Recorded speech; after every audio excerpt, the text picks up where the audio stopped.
Kalau yang namanya dunia itu tempat yang nyaman, pasti manusia yang paling dicintai Allah Subhanahu wa Ta'ala tidak akan dikirim ke surga, dikirimnya ke dunia.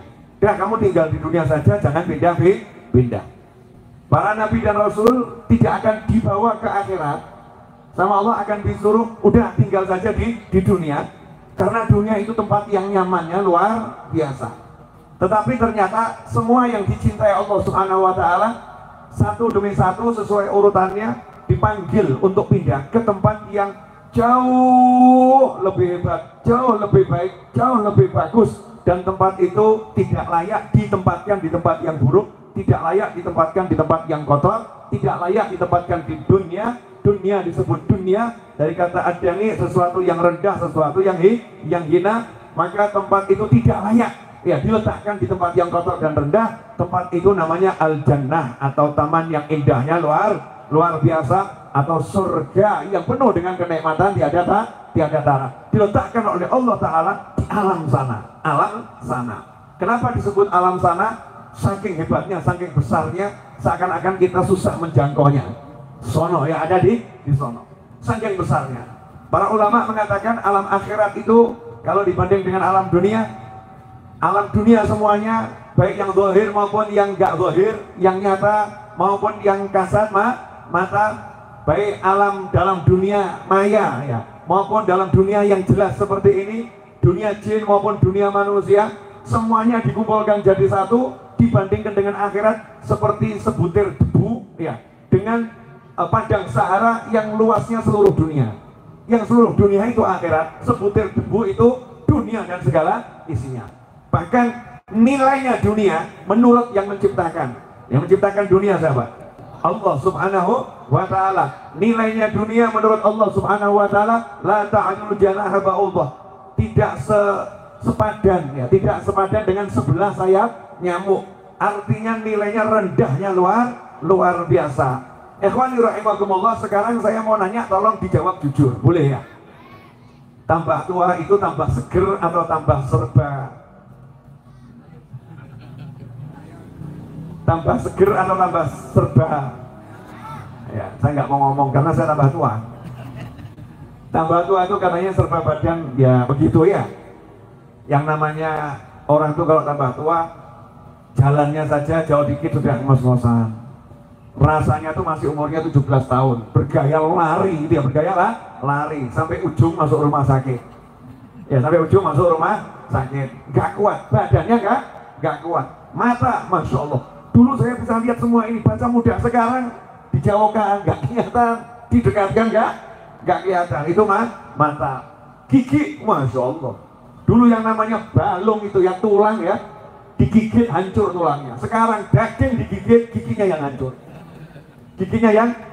hancur. Semua serba melemah. Pertanyaan saya, yang muda-muda jangan jawab dulu. Yang umurnya 40 tahun ke atas boleh jawab. Ya boleh jawab. Yang 40 tahun ke atas, yang muda-muda jangan jawab dulu. Anda belum merasakan. Kira-kira dikasih umur 300 tahun mau atau tidak? Yang muda udah jawab. Gak mau dikasih umur 300 tahun. Gak mau. Kenapa gak mau? Berdasarkan pengalaman rata-rata umur 100 tahun itu udah payahnya luar biasa, betul. Kemudian ada tambahan kata ibu-ibu, capek. 300 tahun ngadepin suami yang seperti itu lebih baik mati ya. Ini ada ibu-ibu yang ngomong seperti itu. Saya dikasih umur 300 tahun, tapi suami saya juga panjang umur, suami saya model begitu, hidup suruh ngurusin dia terus, lebih baik mati sekarang Habib. Lebih baik saya masuk surga biar bisa istirahat. Istri yang model begitu ada atau tidak? Kok yang jawab anak-anak ini. Ada juga suami yang dikasih umur 300 tahun nolak ini ya. Kenapa kamu nolak umur 300 tahun? Udah Habib doakan saja saya husnul khotimah. Kenapa enggak mau dikasih yang panjangnya luar biasa? Mau hidup sama siapa, Beb? Umur 300 tahun, anak saya udah mati semua. Ya, cucu saya juga udah mati. Saya ini kumpul sama teman-temannya, cicit saya nanti. Kumpul sama temannya, cicit saya itu enaknya seperti apa? Orang hidup tuh enaknya cuman kalau punya teman kok. Kalau nggak punya teman nggak enak. Saya mau nanya kepada ibu-ibu yang di belakang sana, Bu. Pilih hidup punya teman atau hidup sendiri? Sendiri atau punya teman? Suaminya teman atau bukan? Mulai diem. Jawabannya apa? Mengambang. Ya ngambang.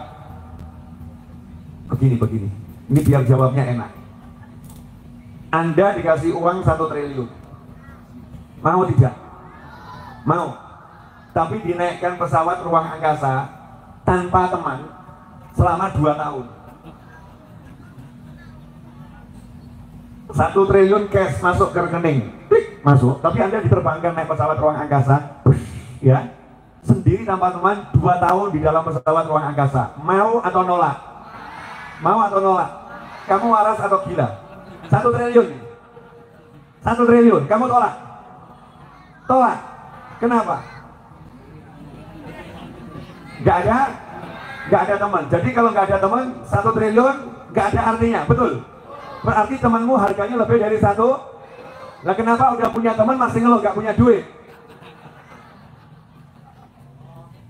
Kenapa udah punya teman masih ngeluh cari duit susah, cari duit susah. Padahal udah punya teman. Berarti lebih mulia mana? Duitnya atau temannya?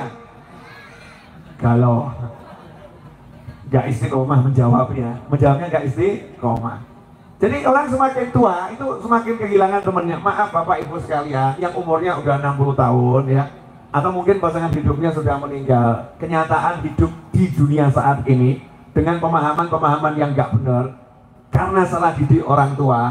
Makanya anak itu semakin tua nggak semakin dekat sama orang tuanya, semakin tua semakin jauh dari orang tuanya. Anak merasa aku punya kehidupan sendiri, aku punya pasangan hidup, aku punya anak. Anak itu lulus kuliah, sekolah itu yang bayar siapa? Yang membiayai orang tua. Dari kecil itu dia ada gara-gara orang tua. Yang ngurusin semua orang tua, yang sekolahkan orang tua. Begitu lulus cari pekerjaan.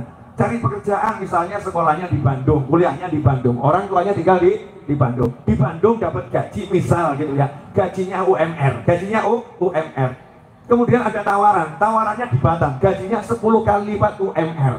10 kali lipat UMR. Maka dia katakan pada orang tuanya, Mama, Papa, Ayah, Ibu, mohon maaf, anak akan berangkat mencari sesuap nasi ke Batam. Gaji 10 kali lipat UMR. Orang tuanya ditinggal ke Batam. Di Batam rupanya ketemu dengan gadis Batam. Akhirnya jatuh cinta. Akhirnya menikah di sana. Kemudian gadis Batam pun mengatakan, aku hanya mau hidup bersamamu di Batam. Ayah, aku tidak mau pindah kemana-mana. Maka si anak berkata pada orang tuanya, Mama, Bapak, mohon maaf, anak tidak bisa meninggalkan kekasih hati. Ya, kami akan tinggal di Batam karena kami bekerja di sini, ya, dan berkeluarga di sini. Kemudian punya anak, ya, punya cucu, ya. Orang tuanya rindu pengen punya kumpul sama anak sama cucunya, tapi berjarak dari ujung Indonesia yang satu ke ujung Indonesia yang lain. Kemudian semakin tua orang tuanya, satu demi satu anaknya pergi dari rumah. Akhirnya orang tuanya tinggal berdua. Ya, orang mengatakan romantis seperti zaman dulu kala. Enggak romantis, stres itu. Ya, berdua ditinggal sama anak, menghadapi masa-masa tua, masa-masa mau mati, mau meninggalkan dunia, dikucilkan oleh keluarga. Ini yang seperti ini indah atau malapetaka? Musibah atau nikmah? Musibah. Ini kenyataan. Orang kalau semakin tua, kondisinya seperti itu. Nah, ini semua terjadi karena tidak paham dirinya mau kemana, dirinya mau tinggal di mana nantinya. Dunia ini hanya tempat sementara. Kalau Anda pergi ke Solo, ya, lewat tol, lewat tol, itu ada rest area kilometer sekian, rest area kilometer sekian, rest area kilometer sekian. Kalau Anda lama-lama di rest area diusir. Kenapa? Buat macet rest area. Dan tidak mau tinggal di rest area lama-lama. Kenapa? Yo, nanti bayarannya mahal. Ya, bayarannya bisa mahal. Kemudian, ikhwani rahimakumullah, yang namanya di rest area itu hanya mengambil kebutuhan. Butuhnya mau makan ya makan, butuhnya minum ya minum, butuhnya ke toilet ya ke toilet. Setelah itu pasti dia melanjutkan perjalanan. Saya pengen cepat sampai ke Solo, saya pengen cepat sampai ke Bandung, saya pengen cepat sampai ke Surabaya, saya pengen cepat sampai ke Jakarta. Karena udah punya rencana di tempat tujuan. Betul atau betul? Apalagi kalau judulnya dari Bandung mau ke Surabaya lewat tol, tujuannya adalah untuk dinikahkan di sana, mau akad nikah. Pertanyaan saya, mau nggak berlama-lama di rest area? Mau nggak berlama-lama di rest area? Kalau bisa nggak usah lewat tol, tapi naik pesawat, biar cepat sampai, biar cepat akad nikah. Betul, yang muda-muda? Betul. Jadi kalau kamu disuruh lama-lama di rest area, dikerjain sama temanmu, biar terlambat datang pernikahan yang itu kamu yang akan dinikahkan. Kira-kira kamu sebel atau nggak sebel? Jengkel atau nggak jengkel? Pertanyaan saya, kamu mau dinikahkan sama bidadari surga, tapi disuruh lama-lama di dunia, disuruh ruwet-ruwet di dunia. Kira-kira kamu sebel atau nggak sebel?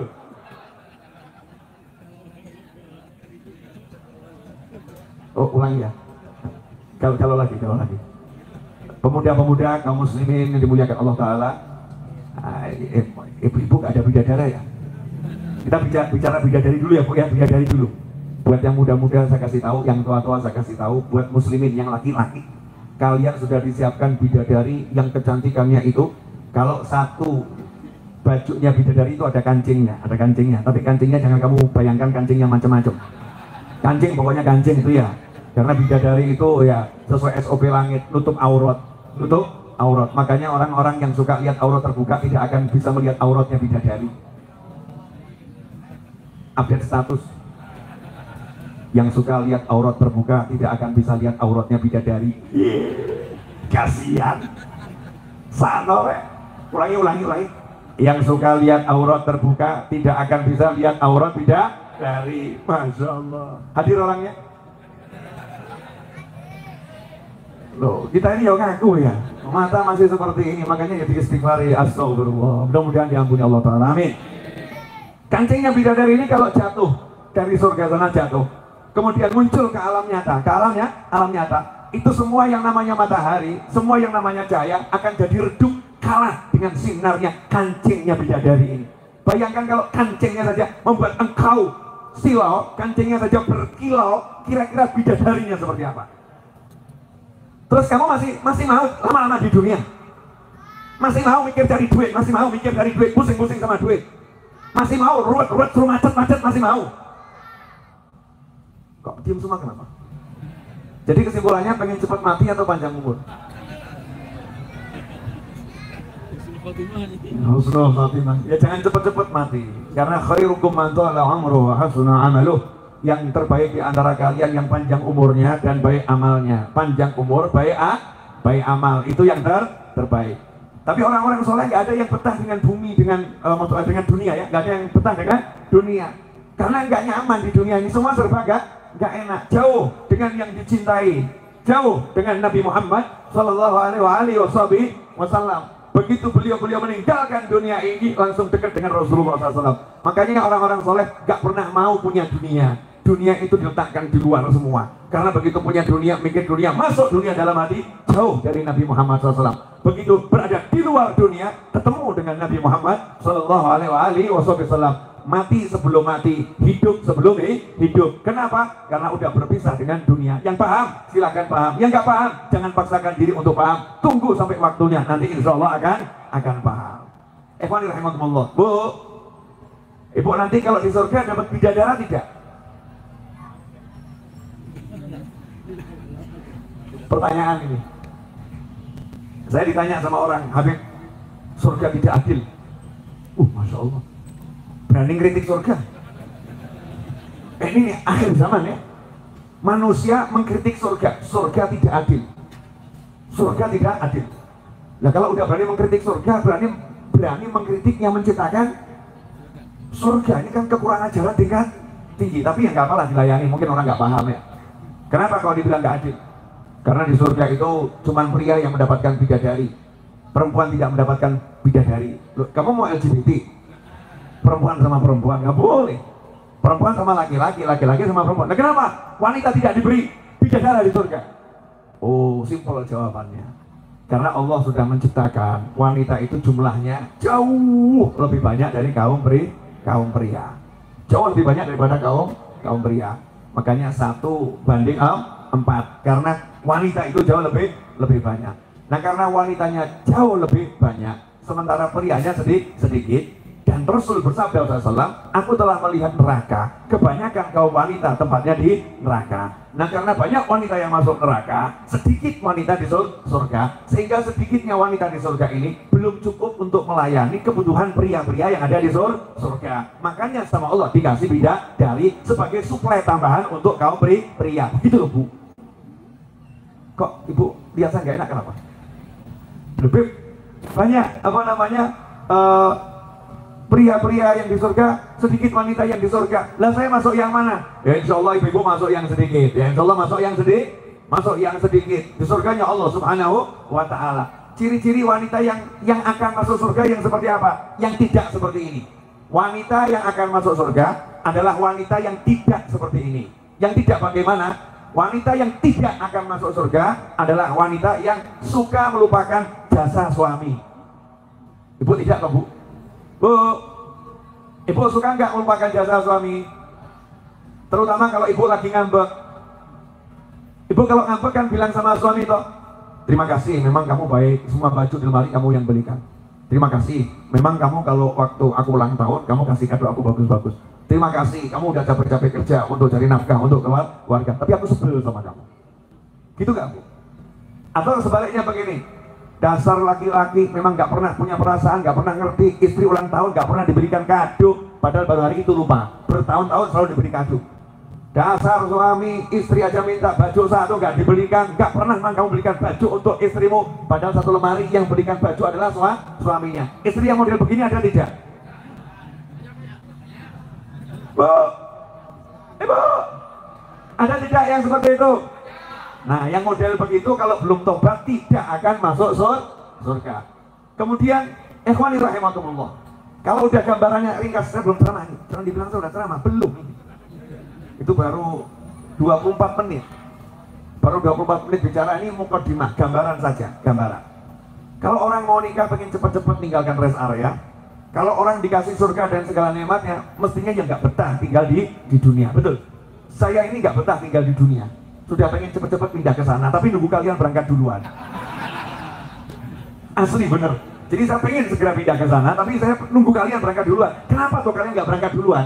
Kan saya nggak enak mendahului.